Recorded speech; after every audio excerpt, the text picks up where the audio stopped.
ये तमाचा मेरे मुंह पे नहीं, मेरी गैरत और इज्जत पे लगा है। मेम साहब, सारा काम निपट गया, खाना भी बना दिया, अब मैं जाऊं क्या? तुम्हें जाने की बहुत जल्दी रहती है। कमरा देखो कितना गंदा पड़ा हुआ। कमरा साफ करा तुमने? अभी पहले जाके कमरा साफ करो, उसके बाद जाना।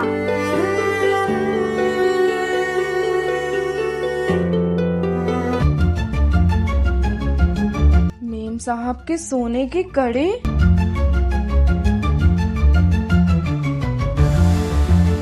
मेम साहब, वो मैंने सारी सफाई कर दी, अब मैं घर जा रही हूँ। सुनो सुनो सुनो, सुनती भी नहीं है, ऐसी चली गई। अभी अपना महीना होता तो मेरी शक्ल पे खड़ी रहती, अब ऐसी बिना काम करे चली गई। अफशा सुनो, मेरे लिए एक कप चाय लाना। जी अभी लाई।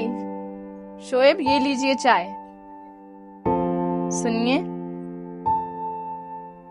ये सोने के कड़े जाने पहचाने लग रहे हैं। याद आया, ये तो मेम साहब के हैं जहाँ तुम काम करती हो, लेकिन ये तुम्हारे पास कहाँ से आए? वो ये मेम साहब ने मुझे तोहफे के तौर पे दिए हैं। इतना महंगा तोहफा?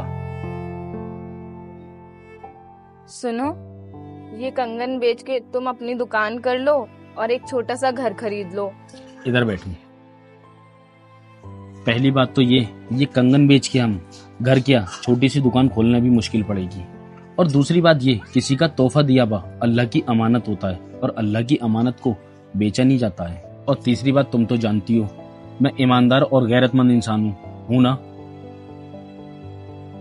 इसीलिए मेरी प्यारी बीबी, इसे तुम पहनना, और जब इसे तुम पहनोगी तो मेम साहब देख के तुम्हें बहुत खुश होंगी। शोएब, ओ शोएब।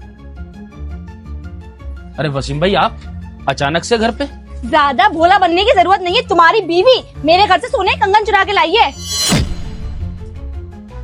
मेम साहब, ये कैसी बात बोल रही हो? मैंने कोई चोरी नहीं की है। वो कंगन 50,000 रुपए के हैं और तुम लोग ऐसे नहीं मानोगे, जरूर मुझे पुलिस को बुलाना पड़ेगा। नहीं, पुलिस को बुलाने की जरूरत नहीं है। और चोरी इन्होंने नहीं, चोरी मैंने करी थी। ये जो तू कर रहा है, सोने के कंगन देख के मेरी नीयत खराब हो गई थी। ये लीजिए अपनी अमानत। पता नहीं पहले क्या क्या चोरी करा होगा। चलो।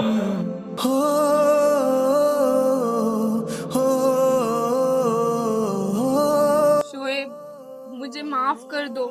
ये तमाचा मेरे मुंह पे नहीं, मेरी गैरत और इज्जत पे लगा है। जब ऊपर वाला हमें 2 रोटी सुकून की दे रहा है तो क्या जरूरत थी चोरी करने की? इस चोरी ने हमारी इज्जत मट्टी में मिला दी। कभी लालच में आके गलत कदम मत उठाना।